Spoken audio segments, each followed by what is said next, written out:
Single dad finds a little girl searching trash on Christmas. The truth shocked him. For most people, Christmas Eve is a time of warmth, of family, of twinkling lights and laughter. But for Alexander, it was nothing more than a bitter reminder of everything he had lost. For 3 long years, he had been a ghost, haunting his own life, drifting through the world without leaving a trace. Yet on the coldest Christmas night, he was about to meet a child even more invisible than himself. A fateful encounter beside a pile of discarded trash would not only save a life, but awaken a soul that had been dead for far too long. Join us as we uncover the story of how one small act of kindness melted a frozen heart and built a family from shattered pieces. The December wind cut like knives, whistling through the alleys of the city. 4:47 p.m. Christmas Eve. Alexander pulled his worn coat tighter, his breath turning into pale clouds against the freezing air. The keys in his hand jingled softly, an isolated sound in the silence of the night. The night shift at the security company awaited him. 8 long hours wrapped in silence, the only companion he had left for the past 3 years. Behind him was his apartment, just another block of anonymous concrete. He never called it home. Home had died with Clara, with her laughter, the smell of fresh-baked cookies, and the yellow-painted nursery that had been waiting for Daniel. Home had drowned on a rainy March morning, never to return. As Alexander headed for his rusty car, a flicker of movement caught the edge of his vision. Near a massive green dumpster, a small figure moved, slow, deliberate. Alexander squinted, probably a raccoon, or maybe a stray dog. This city was full of abandoned creatures just trying to survive winter. He almost kept walking, the way he'd ignored everything else in his life. But there was something in the way that tiny silhouette moved, too precise, too purposeful, that held him in place. Alexander stepped closer, his footsteps swallowed by the wind, and then his heart stopped. It wasn't an animal, it was a child. Little girl, no more than 7, was digging carefully through the trash. Her thin, trembling fingers, red from the cold, sifted through empty food boxes and scraps of paper. She wore a torn purple coat far too big for her frail body. Black, tangled hair fell around her pale, hollow face. She worked with a sad kind of efficiency, the efficiency of someone who had done this many times before. Alexander's body moved before his mind could catch up. A cold rage flared inside him, mixed with an ache so sharp it stole his breath. No child should be searching for dinner in a dumpster. Not ever. And certainly not on Christmas Eve. "Hey," he called softly, his voice hoarse from disuse. He didn't want to scare her. The girl's head jerked up. Her wide brown eyes went round, filled with raw, animal terror. She clutched a half-eaten sandwich to her chest, her small body tensing, ready to bolt. She looked like a cornered deer staring at a predator. "It's okay," Alexander said, slowly raising both hands, palms open in surrender. A universal sign. "I mean no harm. I'm not going to hurt you." Still, the girl didn't move. Her wary eyes scanned his face, weighing the danger. And in them, Alexander saw something that broke him. A weariness far too old for a child. The kind of weariness that came from seeing too much of the world's cruelty. "What's your name, sweetheart?" Alexander asked, softening his voice. He lowered himself to one knee on the frozen pavement, bringing his eyes level with hers. The cold seeped through his jeans, but he didn't care. Silence stretched, broken only by the whistling wind. Finally, a whisper slipped from her cracked lips, barely audible. "Lily."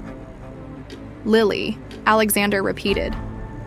The name was delicate, pure, so achingly out of place in this cruel moment. "My name's Alexander." He drew a slow breath, the icy air stabbing his lungs. "Were you looking for something in particular, Lily?" Her eyes flicked down to the sandwich in her hand. "Food," she admitted, her voice barely a murmur. The word hit him like a punch to the gut. It knocked the air from his lungs and woke something he thought had died 3 years ago, the fierce instinct of a father to protect. He studied her sunken cheeks, the dark circles under her eyes, the flimsy coat that couldn't possibly fight the bitter cold. "Where are your parents, Lily?" he asked, trying to keep his voice steady. The question seemed to drain the last ounce of strength from her. Her tiny shoulders sagged. Her lower lip quivered as her gaze dropped to her torn sneakers. I don't have any, she said, her voice breaking. Alexander's chest clenched painfully. I don't have any. Just 3 words, but inside them was an entire universe of loss and abandonment. He knew that emptiness. He had felt it when Clara and Daniel were taken from him.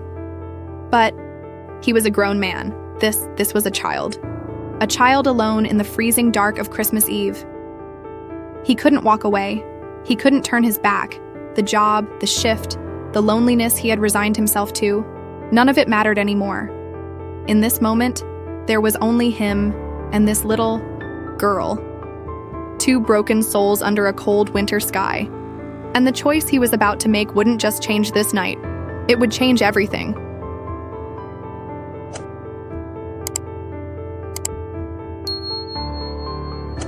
Alexander watched Lily, shivering not just from the cold, but from fear. His promise, "I won't hurt you," wasn't enough. The world had already hurt her. To her, the words of grown-ups were probably nothing more than hollow sounds. Needed to act. "Lily," he said gently, "it's too cold out here. My apartment's just there. It's warm inside and I have hot soup. Would you like to come in for a little while? Warm up and have something hot to eat?" Hesitation clouded her face. In her wide brown eyes, a war was being fought. Desperation from hunger and cold against the sharpened survival instinct that told her never to trust a stranger. She looked at the building, then back at him, then down at the stale sandwich in her hand. The cold gnawed at her bones, the hunger clawed at her stomach. After what felt like an eternity, she gave the smallest of nods. Alexander's apartment was a reflection of the life he lived, tidy, orderly, but soulless. No photos on the walls, no decorations. Furniture functional, neutral, forgettable. It looked more like a hotel room than a home. A space designed to avoid stirring any memory, any feeling. But as Lily stepped inside, her eyes widening at the simple warmth of central heating, Alexander saw his apartment differently for the first time. For someone who had nothing, his emptiness suddenly looked like shelter. "I'll run a hot bath for you," Alexander said awkwardly. He hadn't had a guest in 3 years. "You must be frozen." As the tub filled, he rummaged through his closet for something she could wear.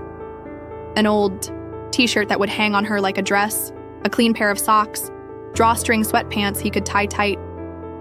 He left them outside the bathroom door. While Lily soaked in what was probably her first warm bath in days, Alexander busied himself in the kitchen. He reheated leftover chicken soup and grilled a few cheese sandwiches. The smell of melting cheese and toasted bread spread through the apartment. A scent of care, of comfort, a scent that hadn't existed here in years. When Lily emerged, swimming in his oversized clothes, her hair clean and damp, her cheeks pink from the heat, she looked like a different child. Still thin, still weary, but alive again. She sat at the kitchen table quietly, eating carefully, slowly, as if afraid the food might vanish. "There's plenty more," Alexander said softly. "Eat as much as you like." Her eyes filled with tears. "Really?" she whispered. He nodded. Relief flickered across her face and she ate a little faster. As she did, Alexander asked gentle questions, careful not to press too hard. He didn't ask about her parents again. Instead, he asked about her grandmother. "I lived with Grandma." "Ruth," Lily said between bites, her voice fragile but less fearful now. "She was all I had, after Mom left when I was little." She paused to swallow. "She got sick about 3 weeks ago." The words came haltingly, each one a burden. She kept coughing. She was always tired. We didn't have money for a doctor. She just took medicine from the store. Lily wiped her nose with the back of her hand. "One morning, I tried to wake her for breakfast, but she didn't open her eyes. I shook her. I called her name, but she didn't wake up." Alexander's throat tightened. He knew that feeling. The desperate shaking, the frantic denial. That moment when reality shattered and nothing would ever be the same. He had lived it in a hospital waiting room. Men in uniforms came and took her away. Lily whispered, her gaze distant. They said I had to live with new families. Her voice cracked, and at last the tears she had fought so hard to contain slid down her cheeks. But no one wanted me. They kept moving me from house to house, and the last people, they didn't care. So I ran away. I walked back here. I thought, maybe if I came back to our old neighborhood. Grandma? Ruth would come back too. Alexander's own eyes burned. This child had been passed around like a burden, forgotten, abandoned, forced to survive on scraps and fading hope. He stood, mind racing. He couldn't just hand her back to the same system that had already failed her, but he also couldn't just keep her here. The clock ticked past midnight. 3 a.m., Christmas Day.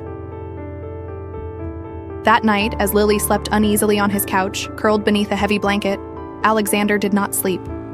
He sat in the dark, listening to her uneven breaths, and began making calls that would change both their lives. He called Child and Family Services, explaining the situation. He called his lawyer, Mark, dragging him out of bed in the early hours of Christmas morning. Alexander? What's going on? Mark's voice was groggy, laced with worry. Mark, I need your help, Alexander said. And for the first time in 3 years, he meant it. He wasn't just surviving anymore. He was about to fight. As he told Mark Lily's story, Alexander looked at the little girl on his sofa. Even in sleep, she couldn't find peace. Her tiny face twisted with worry, her hands gripping the blanket, as if it were a lifeline. This is going to be complicated, Alexander, Mark warned. You can't just decide to take in a child. There are processes, background checks, home evaluations. I don't care how complicated it is. Alexander cut him off, his voice steady with a resolve he hadn't felt since Clara died. This little girl has been abandoned by everyone who was supposed to protect her. I will not be one more person who walks away. There was silence on the other end. Then Mark's voice came back, firm now. All right, Alexander, I get it. We'll start tomorrow morning. Welcome back, my friend. As Alexander hung up, he felt something shift inside him. The wall of ice he had built around his heart for the last 3 years was beginning to crack.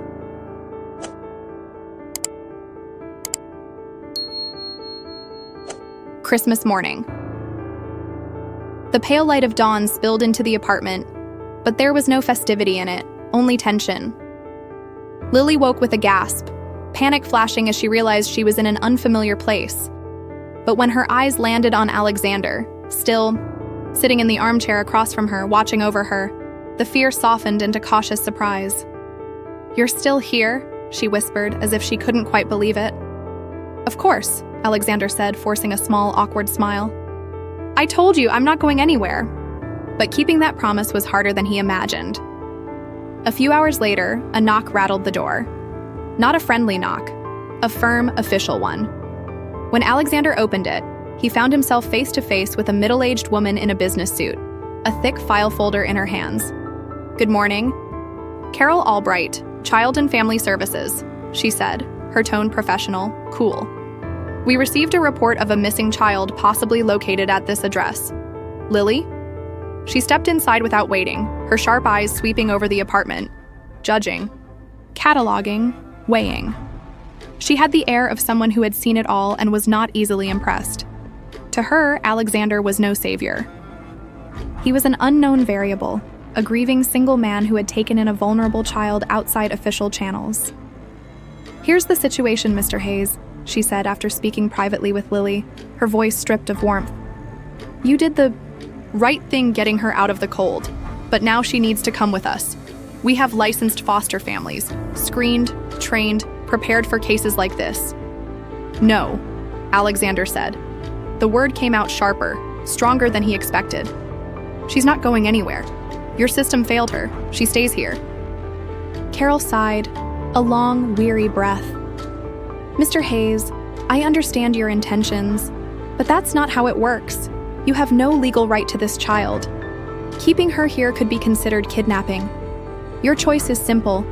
Let her leave peacefully. With me, or I call the police." Alexander's world buckled. He glanced toward the doorway, where Lily stood clutching a small stuffed bear he'd dug out of an old box. Her eyes were wide, terrified. She had heard every word. His promise was crumbling to dust right in front of her. "Please," Alexander said, his voice almost breaking. "Give me a chance. I'll do whatever it takes. I'll file for emergency guardianship. My attorney is drafting papers right now." Carol looked at him, then at Lily. For a fleeting second, something softened in her eyes. But professionalism quickly closed it off. "All right, Mr. Hayes, you have 48 hours. In 48 hours, I need to see a petition filed with the court. If not, I come back with the police. And I'll warn you, the courts rarely grant guardianship to a stranger, especially when approved foster families are standing by. You are entering a battle you almost certainly cannot win." When the door shut behind her with a heavy thud, the silence that followed felt suffocating. The battle had begun. Not an abstract fight against injustice, but a very real war against a machine of bureaucracy and a merciless 48-hour clock. Alexander looked at Lily, trembling, her small body dwarfed by fear. He had promised he wouldn't leave. Now he would have to prove it. He wasn't just fighting for her, he was fighting for the peace of his own soul she had awakened. Alexander and Lily's story is only beginning, and the road ahead will be rough. If you believe in the power of one person standing up for what's right, hit that like button to stand with them on this journey. Now, let's see how they face their very first trial. Those 48 hours passed like a fevered blur. Alexander and Mark worked without pause, collecting documents, filling endless forms. Alexander was forced to retell the story of Clara and Daniel, reopening wounds he thought had long scarred over, just to prove to a faceless system that his broken heart still had room for another child. At last, with minutes to spare, the petition was filed. A small battle won, but the war had only begun. The weeks and months that followed were the real test. The court granted Alexander temporary guardianship, but under strict conditions. Carol Albright became a constant presence in their lives. Her unannounced visits felt like inspections. Alexander's apartment was scrutinized. His past was dissected. Every interaction with Lily was observed, noted, weighed. He attended parenting classes, sitting among expectant couples preparing for their first child. He learned how to braid hair, how to weather the storms of a 7-year-old's temper, how to create stability out of chaos. He transformed his hollow apartment into a home. Together, he and Lily painted one bedroom wall lavender, her favorite color. He scattered glow-in-the-dark stars across her ceiling. For the first time in 3 years, his apartment was alive. But healing is never a straight line. Lily still wrestled with her own ghosts. Many nights, Alexander woke to her screams. He would rush to her room, finding her bolt upright, drenched in sweat, wide-eyed with terror, reliving the moment she had discovered Mrs. Ruth. He would sit beside her, hold her until the trembling passed, whispering that she was safe, that he was there. She hid food, bread under her pillow, an apple in the closet, habits born from hunger. Instead of scolding, Alexander gently replaced the food in the kitchen, repeating over and over, "You'll never be hungry here, Lily, I promise." Some days she withdrew completely, silent and distant, as if bracing herself for the abandonment she believed was inevitable.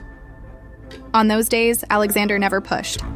He simply stayed, reading a book in the same room, sitting quietly by her side. His presence a silent promise of permanence. And through it all, something unexpected happened. Carol Albright, the skeptic, the enforcer, began to change. She saw Alexander's relentless effort. She saw the way Lily began to smile, shy at first, then brighter, more certain. She saw the crayon drawing Lily taped proudly to the refrigerator, a tall stick figure holding hands with a smaller one. One afternoon, after a visit, Carol paused at the door. She turned back to Alexander. "You know, Mr. Hayes," she said, her voice softer than he had ever heard it, I've been doing this work for 20 years. I've seen so many people start with good intentions, only to walk away when it got hard. You're not like them. A small compliment. But to Alexander, it was everything. It was proof that the fortress he was building wasn't just made of walls, it was built of love, patience, a promise kept day after day. He wasn't just creating a safe home for Lily, he was creating a family. And in doing so, the shattered pieces inside him began to fit back together. The first time Lily burst out laughing at one of his terrible jokes, the sound filled the silence in his heart. The first time she brought home an A+ in math, his pride outshone any achievement of his own. And then, one evening, as he was helping her with homework, she looked up and said without hesitation, "Daddy, can you read the question again?" The words slipped out naturally, as if she had been calling him that all along. "Daddy." Alexander turned his face away so she wouldn't see the tears welling in his eyes. He had thought he would never hear that word again. He had thought fatherhood had died with Daniel. But he was wrong. The battle wasn't over. But in that moment, Alexander knew. Whatever came next, he was already a father.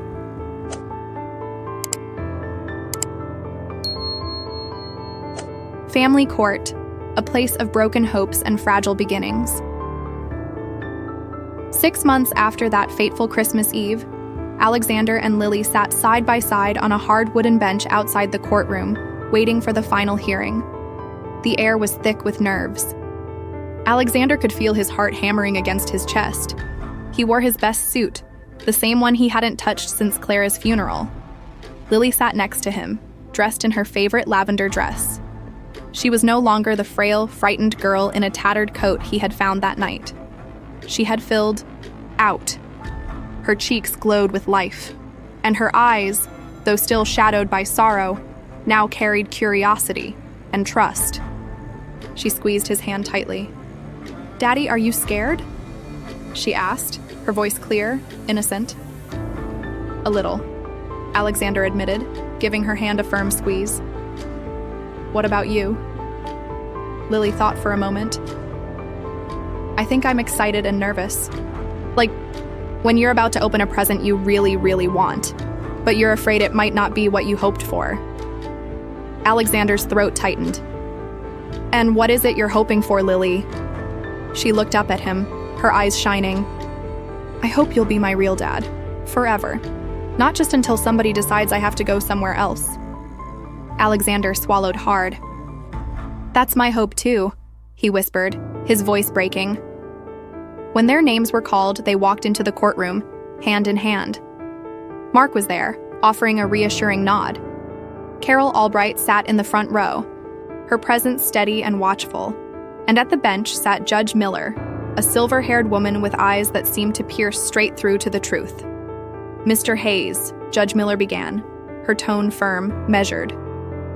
"When we first met 6 months ago, you were a single man with no parenting experience, requesting guardianship of a child you had known for less than 24 hours. I will admit, I had serious concerns." Alexander held his breath. "However," she continued, "the reports I've received from Ms. Albright, from Lily's teachers, from licensed therapists, paint the same picture.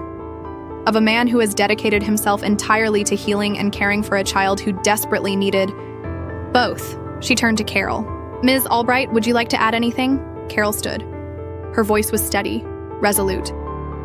"Your Honor, I was skeptical at first. Skepticism is part of my job. But in these past 6 months, I've witnessed a remarkable transformation. Not only in Lily, who has gone from a fearful, neglected child to a joyful, thriving little girl, but also in Mr. Hayes. He has given her a home, but more importantly, she has given him purpose. They've saved each other. In my professional opinion, there is no place on this earth better for Lily than with this man." Tears blurred Alexander's vision. He glanced at Mark, who gave him a firm pat on the back. Judge Miller nodded, then turned her gaze to Lily. "And I understand you have something you'd like to say, young lady?" Lily stood.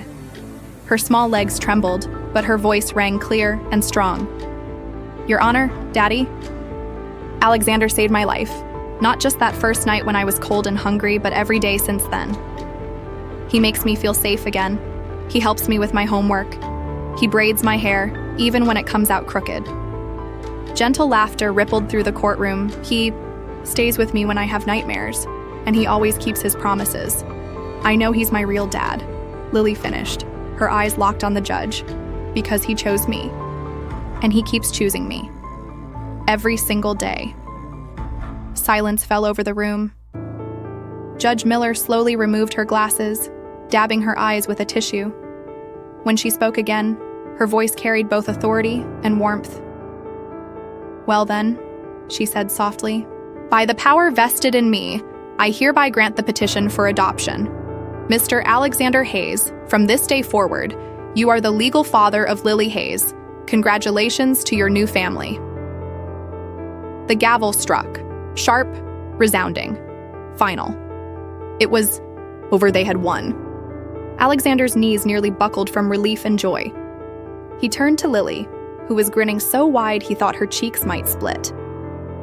"We did it," she whispered.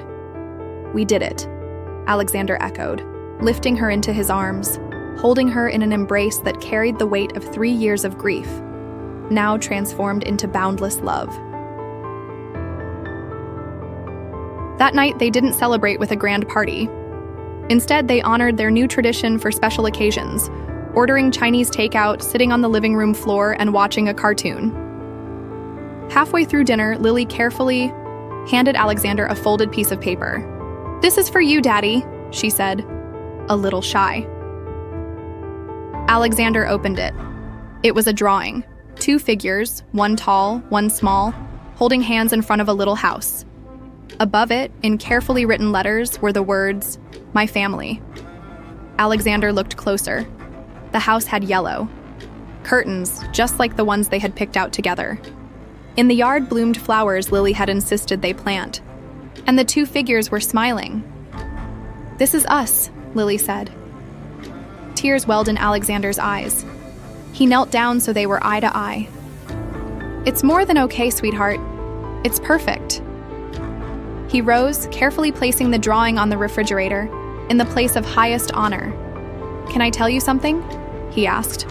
"What?" "I used to think family was only the people you're born to, but you've taught me that the best families are the ones we choose, the ones we build with love, patience, and commitment." Lily climbed into his lap, the way she often did when she needed comfort, or when she had something important to say. "Alexander," she whispered softly, calling him by name as she sometimes did. "Yes, sweetheart? Thank you for not walking away that night." Alexander kissed the top of her head, breathing in the strawberry scent of her shampoo. "And thank you," he murmured, "for letting me stay." That night, after tucking Lily into bed, Alexander stood at her doorway. He watched her sleep peacefully in her own bed, in their home, wrapped in the safety of knowing she finally belonged somewhere. He had stopped believing in fate long ago. After Clara's death, he hadn't believed in much of anything. But standing there, he couldn't help but wonder if maybe, just maybe, everything had happened exactly as it was meant to. 2 broken souls had found each other on the coldest, loneliest night of the year. And by choosing to care for one another, they created something neither had thought possible. A family. A man who had lost his wife and unborn son found new purpose in protecting and raising a little girl who needed him. And a child who had lost everyone she loved found a father who would move heaven and earth to make sure she never felt abandoned again. Sometimes healing comes in the form we least expect. Sometimes the family we need isn't the one we planned for, but the one that chose us when we needed it most. That was the staggering truth that struck Alexander on that Christmas Eve. Sometimes love finds you in the most unexpected places, behind the most unexpected faces, at the very moment you expect it least, yet need it most. And sometimes, the greatest Christmas gift doesn't come wrapped in paper or tied with ribbon. Sometimes, it comes in a tattered purple coat, searching for hope in the trash, waiting for someone to see them and believe they're worth saving. Alexander had seen her, he had chosen her, he had stayed, and that made all the difference. Stories like Alexander and Lily's remind us that family is more than blood. It's about love, it's about choice, it's about commitment. They remind us that each of us has the power to change someone's life with nothing more than a simple act of kindness. If this story touched your heart, if it inspired you, help us share its message. Send this video to someone you love, and don't forget to hit subscribe and ring the bell to join our community, where we believe meaningful stories can change the world, one heart at a time. Thank you for watching. Have you ever witnessed an act of kindness that changed a life? Share your story in the comments below. We would love to hear from you.